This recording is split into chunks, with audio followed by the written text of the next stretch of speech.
Good afternoon. Thank you and welcome to the Transit Executive Committee. You need cement in your boots today, so thanks for coming out today. I'm going to ask the clerk to do roll call. The electronic vote is open.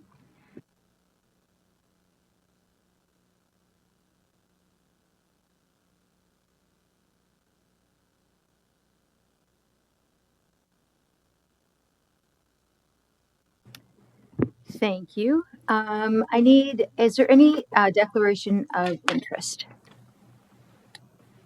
Seeing none. I need a motion to adopt the minutes of the Durham Region Transit Executive Committee meeting for March the 8th. Councillor wait a minute. Commissioner Watton and Commissioner Garrett. Oh my gosh. I was practicing too. Is there any questions or comments on the minutes? If none, all in favor? Thank you. And I'm going to pass it over to General Manager Holmes for his update. Good afternoon, Chair Crawford, CEO Baxter Trahair, commissioners, staff, and members of the public joining us today. As summarized in the GM report, Metrolinx recently announced several service adjustments effective April 8th, 2023. GO Bus Route 81 between Beaverton and Whitby GO and GO Bus 88A into Newcastle will be discontinued. Metrolinx has discontinued routes or reduced duplication where existing transit options are available. DRT staff are in the process of reaching out to Metrolinx to understand what the ridership impacts from these GO Bus changes will be and to evaluate and plan our capacity requirements to support residents moving forward.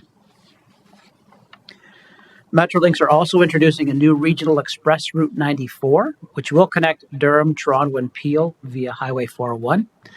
This route will start in Pickering, and the route is intended to serve 6 employment areas, including Pearson Airport, and looks to be a positive interregional service for Durham residents.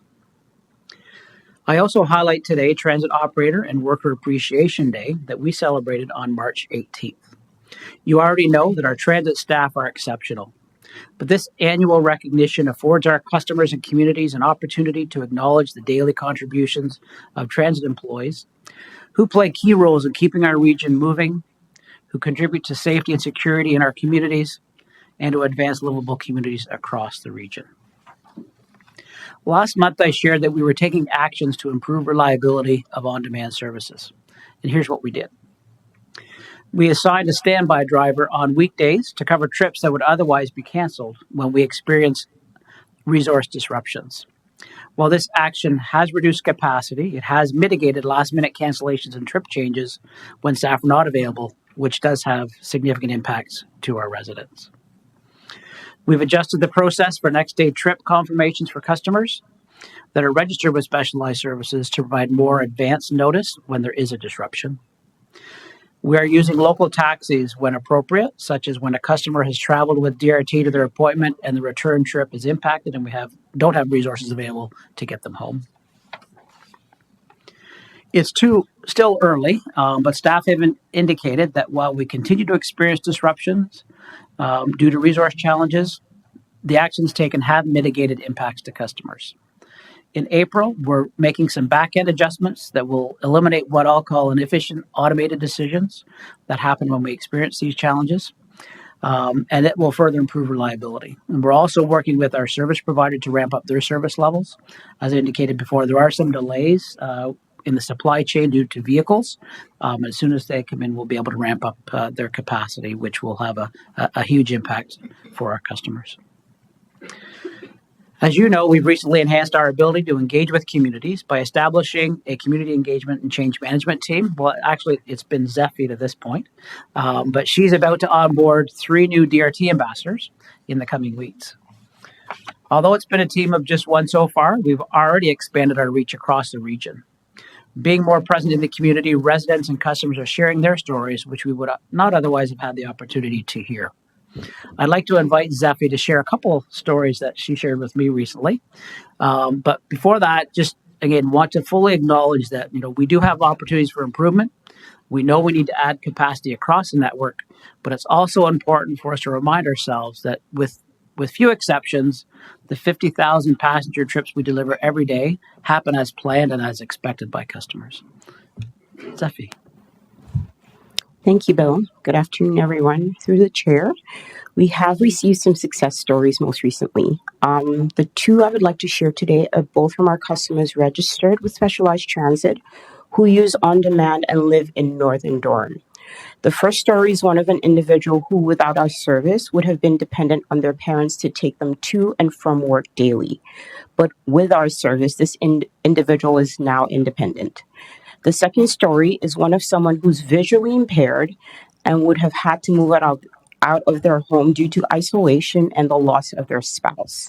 However, our service has allowed them to stay in their home and remain an active member of the community. Thanks for your time. Thanks, Zephy. And again, we're hearing these stories. It doesn't take away from the challenges people experience. But services, as we're expanding to everyone across the region, it is opening up opportunity for more people, again, to stay in their homes, to travel, be more independent, and that's something that we'll continue to pursue and advance. In closing, I want to let you know that we're working on with our various partners to host a media event to celebrate the advancement of our electric bus pilot and fleet electrification plans. As you know, in early 2023, we allocated funding from the Ministry of Infrastructure Canada for the purchase of our first 6 battery electric buses from Nova Bus. This funding was provided through the Canada Community Building Fund, formerly known as the Federal Gas Tax. The buses purchased through this funding are expected to be delivered and in service in 2024. We're also partnering with Oshawa Power Utilities Corporation and eCamion to install charging equipment and infrastructure required for this electric bus pilot. Together with Regional Chair Henry, representatives from the Ministry of Infrastructure Canada, and other partners, we'll be hosting a media event on April 26th here at the region. It is Council Day, so we're going to be holding it between 12 and 12:30, and it will include remarks from dignitaries, photo opportunity, and media question period. And I would invite all tech members to participate if they're here in council chambers on that day. Thank you. Thank you. Is there any questions? Commissioner Anderson? For the presentation here. Yeah, so it's problematic with the cancellation of Go Bus services, especially on the Newcastle Road. Have you looked at, well, you alluded to the fact that you're trying to find out what the impacts are due to the cancellation. I know that if it was a robust, well-traveled route, they wouldn't have canceled.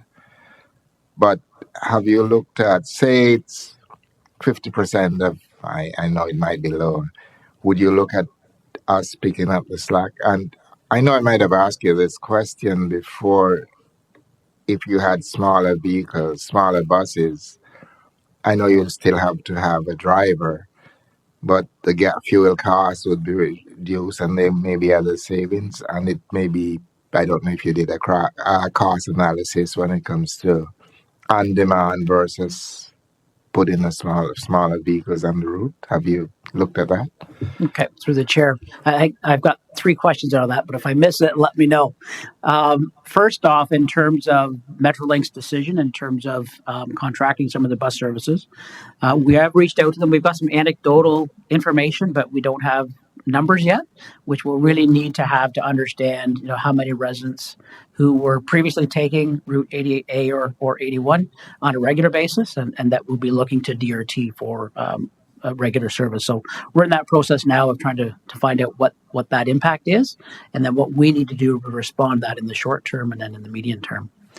On the issue of the vehicle size, non-demand versus scheduling, there's not a significant difference between a small bus and a big bus when we look at what the cost to deliver the service is.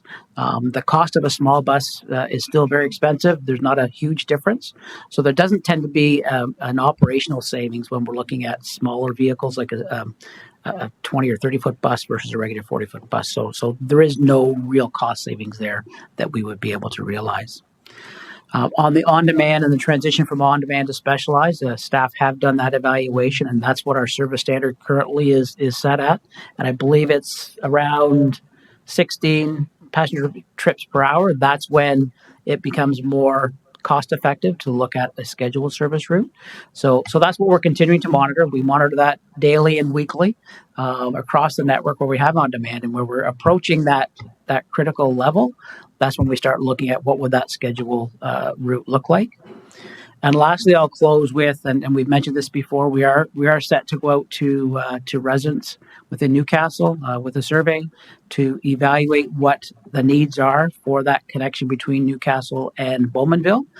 So we're excited with that, and we look forward to the results to see if there's a genuine interest and what that demand would look like, and looking at our mid to long term plans, would that mean that then scheduled service would make sense to pilot? So that's ongoing as well, and we'll keep you updated on the outcome of that survey. One thing we don't need is more vehicles on the road. So anything that minimizes that, and there's also cost consequence associated with that as well. So I'm sure you're evaluating the whole thing. Thank you very much. Commissioner Garrett? Thank you, Madam Chair. Just a comment, although if I'm under order to make it into a question, I can do that. We've had two events in Uxbridge recently. One was a seniors fair sponsored by the provincial government, and the second being a farmers market last weekend, an indoor farmers market. And in both of those situations, I think, and Zephy can correct me if I'm wrong, was back-to-back weekends where we invited Durham Transit to come in and set up a booth, just again to bring awareness to Durham Transit. And as always, I'm specific on demand. And I just thankful for staff for giving up their weekends on both of those situations to come in and staff that, and got lots of reception. Lots of questions came in and talked to them. So I just wanted to pass along my thanks to your team and your staff for forfeiting some of their weekends to expand awareness of the program. Thank you. Thank you. Commissioner Schumer? Thank you, Madam Chair, and thanks for the report. When GO or Metrolinx is looking at shutting down a route, are we given any advance notice that they're reviewing a specific route and they may be canceling it? Do we get any advance warning of that review? We have a very close relationship with Metrolinx in terms of looking at and looking at integration of services and trip times. The timing of communications that is not always conducive to DRT being able to make proactive decisions based on what Metrolinx is planning.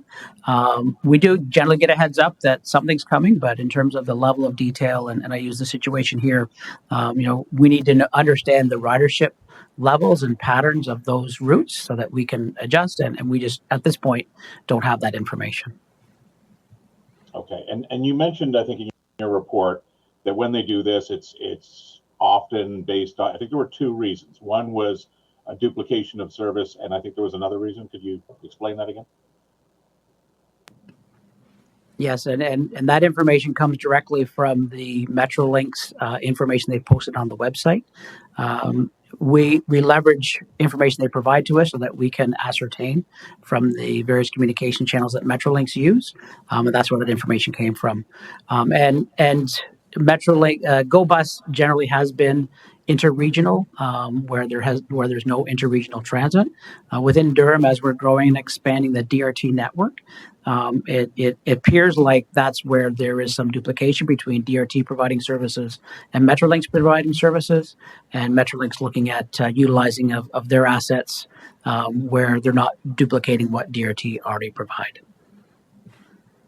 Okay, so I'm just having a bit of trouble reconciling cancellation of Road 81, based on duplicated service. I mean, on demand is a vastly different service than a scheduled bus, and we have experienced problems both in the rural and urban areas with on demand. So if they're canceling Route 81 based on duplicated service, I got a bit of a problem with them doing that because they're not really duplicated. Would that be your opinion? Where we are and where we're moving to with the integration of on demand and scheduled. So we do know that we have the Route 905 now that connects up from Whitby Go up to Port Perry and across to Uxbridge, and then we have On Demand, which is feeding into that route from the north. So in terms of people being able to access public transit, they do have access to DRT for a trip from start to finish with a single fare. So if we look at that integrated process, then yes, our residents in the north still and continue to have access to public transit. If someone's traveling from Beaverton to Whitby Go, it's not a one bus ride like they may get today on the 81. There would be a transfer involved, but transfers are not unique to that, and that happens regularly across the network in terms of those transfers. We're delivering it differently than how Metrolinx would be delivering it in the past. Okay. And just on to a different topic, and I think this came up during budget, but I just wanted to just quickly get the answer again. You mentioned in your report about the electrification, the buses coming online, and I think during budget there was some discussion about that overlap period between the time we're getting rid of the older buses. In fact, I guess this is the last year I think they were bringing the old diesel buses into service, and then we'll be retiring them. As we retire those old diesel buses, what roughly do we get for those? What's the value of one of those average old buses that we put on the market to get rid of? Through the chair, I'll have to get some specific information for you on there. We do go through our asset disposal process, so there will be a range of what we are paid based on condition of the vehicle, age, etc. But I'd be pleased to provide that update information to you outside of the meeting. Thank you very much. My question is, did the residents that access this bus get the same notice you got? Through you, we're not aware or involved in the Metrolinx communication to residents. We do know that as we're planning our service and collaborating with Metrolinx, they kind of say, hey, we're kind of looking at this in general.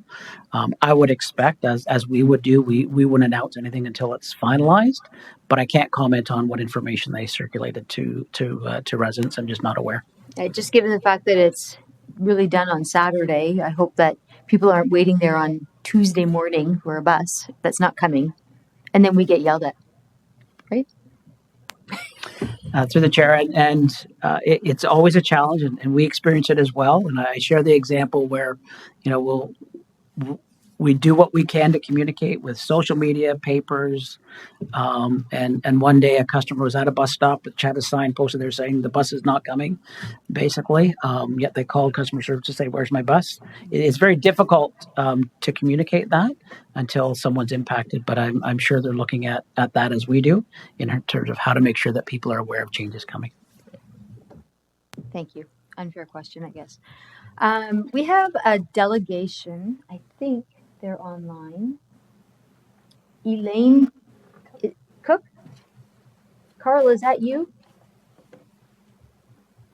Oh, there you go. Okay, you're on. I'm on. Well, first of all, thank you very much for the opportunity. I would like to say first and foremost that I think Mr. Holmes has covered a lot of the things that I am probably going to read in my statement today, but I'm glad and reassured that it's being addressed ahead of time. But if I could, I'd like to just take this opportunity to read the statement that I had previously submitted, my wife and I, Elaine Cook. It says, as parents of special needs individual living in Ajax that attends a day program at Brody House in Oshawa, we've become very disenchanted and disappointed in the service we are receiving since the reopening of your service after the pandemic. As working parents, we rely heavily on DRT for our son's transportation needs to and from the Brody House.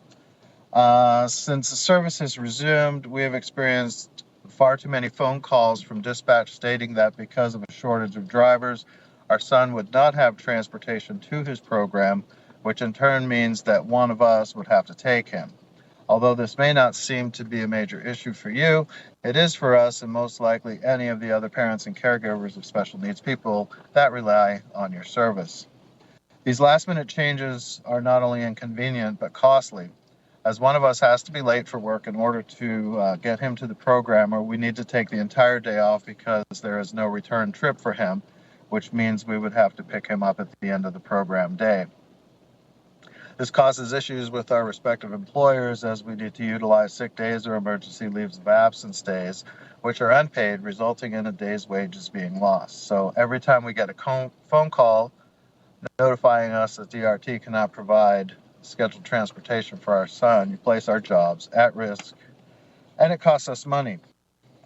Prior to the pandemic, we received consistent service with consistent drivers.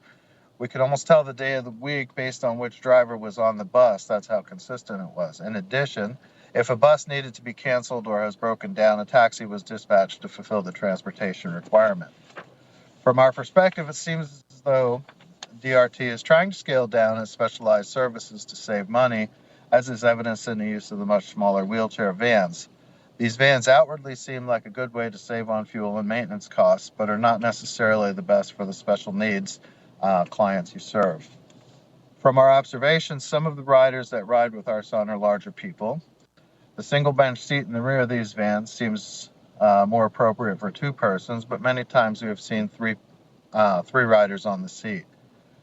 Many special needs people have special issues and obviously they have special issues, but may not be comfortable in such close proximity as is the case of our son. And this was and is not as much of an issue on the wheelchair buses, the white buses I'm referring to. Our son's wheelchair is challenging for the driver to load because of its length, and it takes some careful maneuvering to get into the front right-hand side position. His chair will not likely fit behind the driver's seat, especially if there are riders on the back bench seat. Downsizing is not necessarily the right option here. In closing to that, I was just wondering if there was what kind of action could and should be taken in this situation. Thank you very much for your time. Thank you very much for your presentation. Did you want to respond? Thank you. And I just, I guess I would respond and really appreciate sharing that information. We're very committed to addressing the capacity issues that we're unfortunately dealing with today. Again, really appreciate the feedback. And I know all of our staff take it very seriously and want to ensure that service is available when our customers and families need it. So thank you for sharing that today. Okay, I don't know if I did this. I need a motion to and a second, or mover and a seconder for the general manager's report. I did that already. Oh, you have a question. I'm sorry. Thank you, Madam Chair, and through you to Mr. Holmes. I heard you say, I believe that that when service was not possible, that we did send taxis and so on and so forth. Is a taxi a solution for Mr. Puff's situation? Or maybe Mr. Puff can answer that. I'm not sure who, or are we doing that in the case of a canceled run?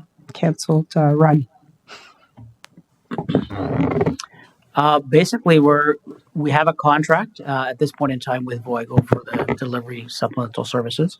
As a result of the current challenges that we're experiencing, we have leveraged the taxis on a few occasions, such as the situations that we referenced here, to be able to provide that additional background support as needed. So staff are leveraging taxis when we encounter those situations and we need to get people home. Okay, thank you. Thank you, Madam Chair. Commissioner Anderson. Thank you, Chair. So in situations where I know I have one client who reach out to me frequently that has dialysis scheduled at, say, I believe it's Ashore General, and there are certain days for that. Is there specialized vehicles that I know he used to be picked up by specialized vehicles? Is that still the case, or is it on demand has replaced that service? So I'll ask Christopher to supplement. But again, on demand as we've amalgamated. There is a combination of vehicles, including vans and others, that accommodate customers that use mobility devices, including wheelchairs. And so that is still part of that fleet mix. Today, our internal vehicles are still out there and running. I know our scheduling platform, again, looks to maximize the efficiency of putting all those trips together to accommodate as many people as possible. Christopher, did you have any information that you would like to supplement on that? Through the chair, the service continues to be available to customers on the specialized side. So they continue to have access to the same destinations, same trips that they were able to do prior to us amalgamating the fleet on the operations side. While just to add to that is that there is no prioritization of trips on the specialized side. So it's on the specialized. So a specialized customer, regardless of their trip, destination, or purpose, has equal access as anybody else that qualifies for specialized transit. I don't know if that answers my question. How do we ensure that, like in the case of dialysis, it's practically a life and death situation? Are we making sure that that person get to that appointment?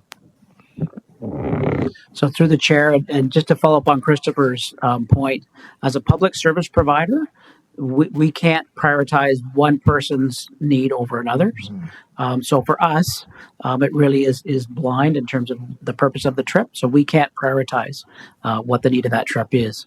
If it is a health and safety issue and someone needs health services, then there are other options out there.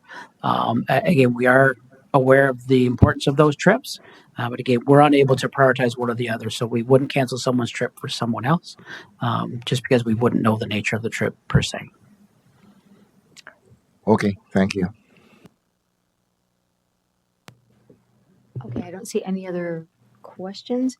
I need a mover and a seconder for the general manager report of April 2023.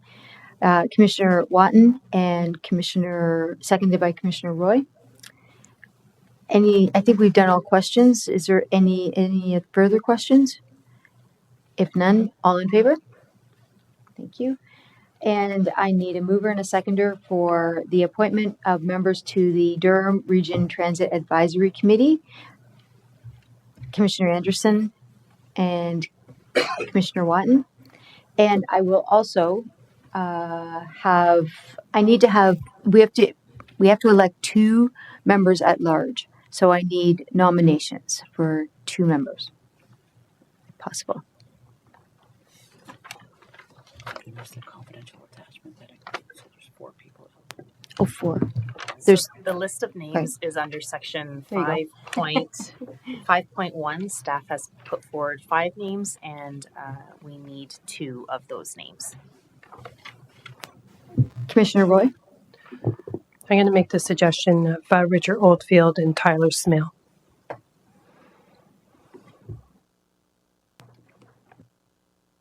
Anyone else?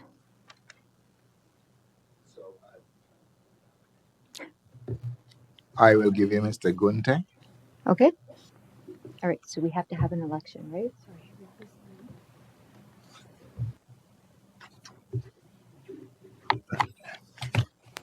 If I'm looking at the right, No, I don't think so. I am not. Okay. So it's page 23 of the agenda. There's 5 names. Oh, on 23. Okay, I'm looking at the wrong one.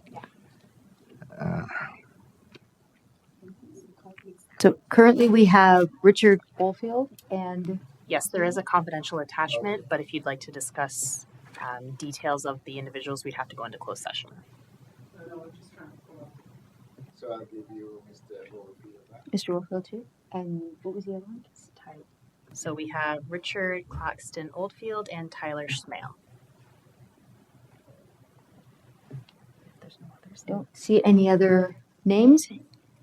If that's done, do I have to do a motion to close or just Nope. that's it? Approve the report. Okay. So all those in favor? Excellent. Thank you very much.